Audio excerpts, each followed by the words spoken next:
Tips on how to effectively coupon. First thing you do is go and get Sunday papers. Now, depending on the area of country that you're in, each paper will have a list at the top. These are the exact same date, but as you can tell, the prices are significantly different in coupons in the paper. What I do for my rule of thumb is for every $200, I buy one paper per person in my household. That way I get maximum value. Now, because there's multiple papers in my area, what I have been doing, this is more for an example to show that even though this is the same day and different prices, I end up buying both papers because there's different coupons in them. Like this one had one for a bunch of cleaning products coupons that was not in this one. So it really depends on the area of town that you're in and what side of the country you're on. When it comes to organizing your coupons, you do not have to go to the extreme that I have done. I have literally alphabetized all the items that I will clip for the coupons. One of the questions asked about couponing is, do you clip every coupon? And my answer is no, I do not. I will clip a new coupon if it's something that I haven't tried that looks interesting, that may be a different brand name, like instead of Tide it might be All for the detergent cleaner, and they have a new scent or something that they have coupons out for. And what ends up happening is that if I don't use it, it's not a big waste. But for the coupons that I don't clip, you can donate them to the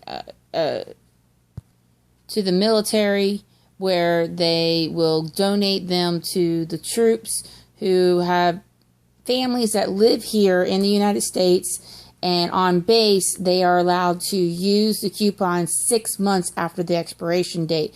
So even if you have old coupons, you can still donate it to any military base and they'll gladly give it to the people who go there.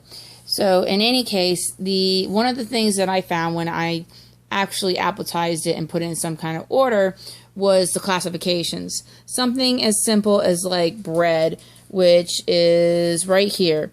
There are 3 kinds of bread that I have. I have cold, dry, and frozen, because now they have the frozen loaves that you can bake at home fresh. Then they have the dry that we're used to that's on the shelf. And then they also have the cold, which usually is more the fruity bread, like the raisin bread or things of that nature. So I had to separate it because I classified it by that's the page number, the first number, and that's the section of the page. But I'll show you that in a minute on how I classified it. But this is how I organized it. The next step will be to take the coupons and to put them in groups. And these are the different groups that we have here. We have pet group, cleaning. This is all personal supplies. Personal supplies is anything like deodorant, shampoo, hair dye, anything that you would put on your body that you put in the bathroom, basically. Paper goods, dry goods, which is usually the biggest pile, cold and frozen. And once you end up classifying it, you can classify it in any groups that you want. You can classify it alphabetically. You can put it in groups of food groups. You can do it however you choose, but this is how I classify it. There are 2 main kinds of dividers that you can use to sort your coupons once you put them in the piles. This one is you can get at any dollar store, or you can go to any kind of office store. It has little tabs. The only problem with this one is that it's very limited. So you have to have broad classifications. So if I were to keep my classifications like I have now, that's on the table, then I would use this. I would put like the pets here, cleaning here, paper here, and so on and so forth. I always leave the first one empty for things like that I would give to the cashier. Because even though I separate my coupons when I go on grocery trips, this is the cashier section that these are ones that I specifically give to them when I go to the register, so I'm not hunting down my coupons and it ends up being a disorganized mess.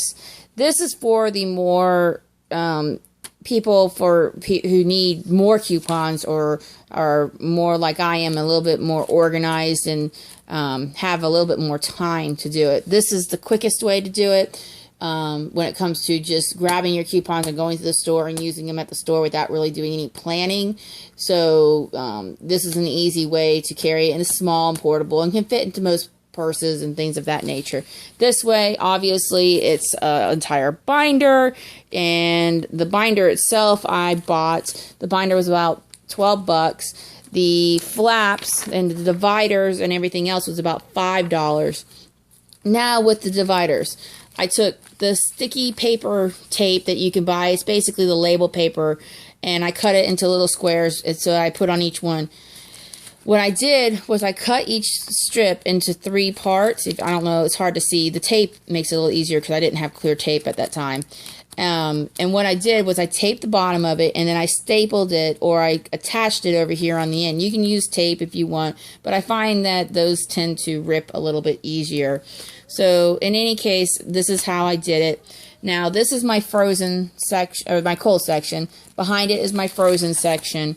And I do this so that if I'm quickly need to research something, and then all I have to do is grab the tab and I'm in the next section.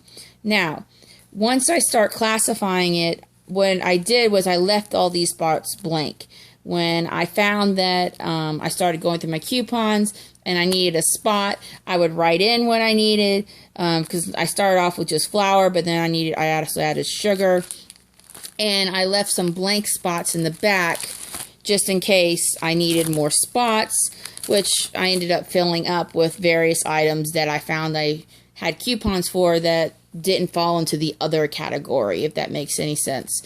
But this is how I label it. I have seen people use the card holders for baseball cards or trading card type games.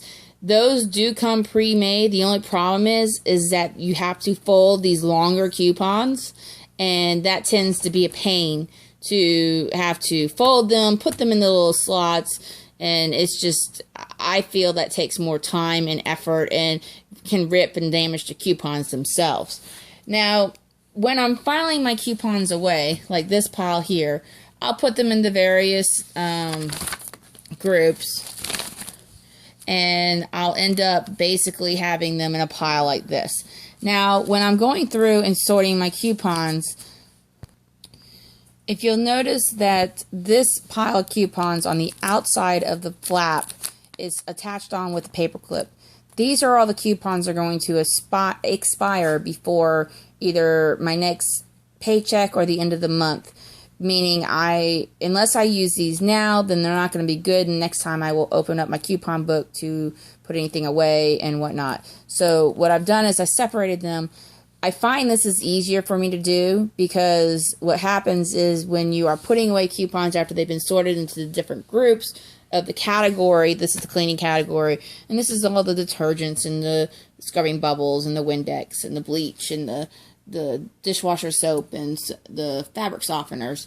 So once I do all that, then what ends up happening is instead of me going through this pile of coupons that's already in here, I've already separated it.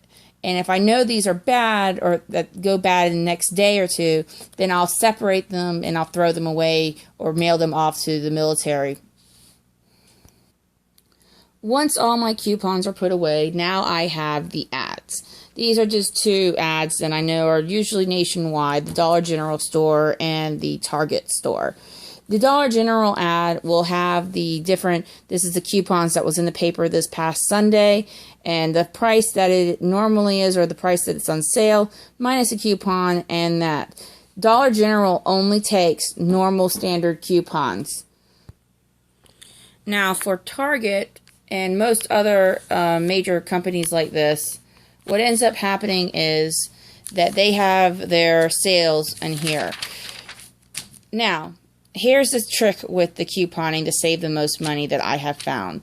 One is you want to try to double up on coupons if possible, meaning you can double up in 2 ways. One way is if it's on sale for this particular item on sale for $3.50 and you have a coupon for that brand of yogurt, which it's very rare to find a generic brand coupon, then what will happen, which actually this might be a better example, the frozen Suckers Uncrustables are on sale for $2.50. I have a coupon for $1 off. That means that instead of it being already on sale for $2.50, now I get it for $1.50, which is a good deal if this is something that you buy on a regular basis. If it's not, then it's not a good deal because that's not something that you normally would buy. Now, when it comes to things that are 50% off, you can also use coupons on that. Also, when you have things like that are BOGO, you can use 2 coupons on that. This usually is buy one, get one 50% off. It's not all items are 50% off. You have to buy one at regular price, and then you get the second item for 50% off. Another BOGO is buy one, get one free. For both those items that I bought, if I have a coupon for each one, then that means that I can use it on each one. Now, some coupons, for example, the cereal coupon, you have to buy 2 of these particular cereal coupons in order to use this. I can also use this on a BOGO or buy one, get one 50% off because it's 2 items. Another way you can double up on your coupons, the stores will sometimes give you coupons that they print up at the register, or you find them on the box of the item at the time. They're called stickies. They're the little stickers that you find on boxes for 50 cents off or whatever. These coupons you can use in conjunction with another coupon of the same brand, because this is a store brand and this is a printed brand from the actual place that did it, which is Kellogg's. I know this is different name brands. One's General Mills, one's Kellogg's. But if this was a General Mills, I could use this on the same coupon, on the same items. So that means that now this, I'm just using this as an example. This is $2.50. I get the second one for half off. That means it's $1.25. That means I spent $3.75 on 2 of these with no coupons. If I had $1 off for each item, then what would end up happening is now it comes down to $2.25 for one item, and then you take off the other one's $1.25 for, I'm sorry, $1.75 for 2. So now I have $1.75, and if I can use this other coupon for $2 off, that means I overspent by 25 cents. I know these are not the same coupons for this particular item. I'm just using these as an example. But I had this one coupon, and I also have this coupon, meaning I can double up.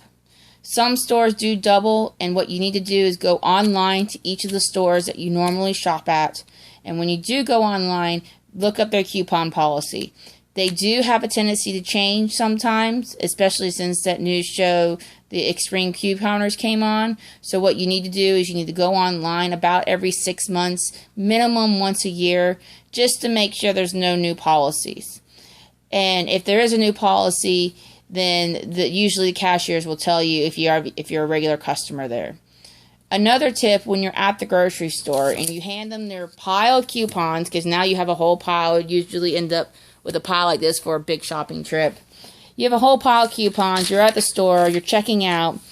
Walmart will compare prices, so if you have the ads of the store, and like this one is $8, and at Walmart, let's say it's $12, then what will end up happening is Walmart will give you the $4 off.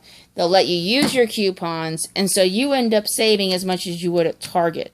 I don't condone shopping at Walmart because of the different various issues with labor and whatnot that they have. I don't condone that type of stuff, so I won't shop there.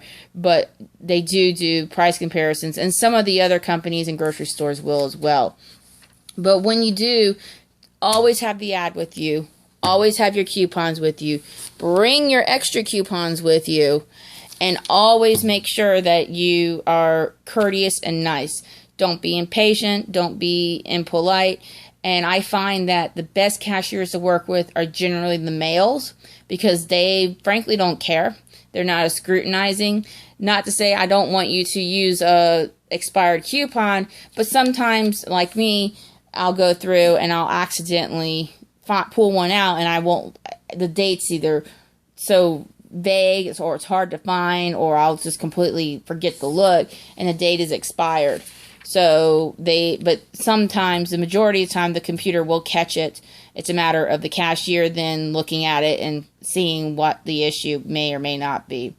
Now, this is how I do my couponing. If you have any questions or comments, please send a message in my inbox, and look forward to hearing you and giving you all those tips. Thank you.